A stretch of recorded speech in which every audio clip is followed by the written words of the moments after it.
Hi everybody, it's Lynn from the Swirly Doos Education Design Team, and I'm here today to show you what I created with the December Technique Kit from swirlydoos.com. And in that kit, you're going to get mold putty, and then you're also going to get the casting resin. And I'm just going to share with you a few things that I found out along the way when doing this. This is my creation that I came up with, this cute little box right here. And these pieces on top were cast from the resin. Now, really the most important thing about doing this is that you use found objects that have not been purchased per the scrapbooking industry. There is intellectual property and things that you need to be careful of. The items that I used were all found items that I had around my house. An old bobbin, some old buttons that I had, a little doorknob that I had purchased at an antique store, along with a hinge.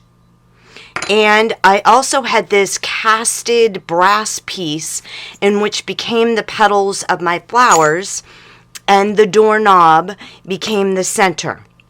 Now, one thing that I will tell you is when you are using the mold putty, it's very hard for me to get this doorknob out of here because the base, when it's upside down, the base of my doorknob is bigger than the area that it's coming out of.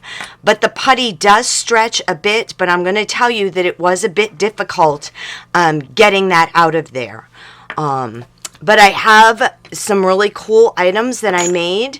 Now, one thing that I did notice, and I could possibly in the end up having problems with my hinge here, is that I pressed it so far into the putty that this part in here is very, very thin, and I'm afraid that it may at some point break through. Another thing that I found, here's another found brass item that I had purchased at an antique store.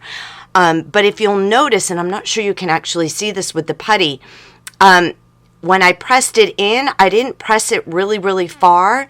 And actually, there's an opening over here so that the resin actually, when I pour it in there, pours right out. So you end up with this wafer thin piece. Not that that's bad, but you know, things to be watching out for. You do want to make sure that you do press your image deep enough into it so that when you, here's a good example, the gear. Over here, I did not press it in deep enough, but here you can see that I did. So here's my bobbin. I thought that one was really kind of cool. Pressed it in here and created that. So what I basically did for my little box topper here, created 2 molds and then poured the resin in to create 5 petals.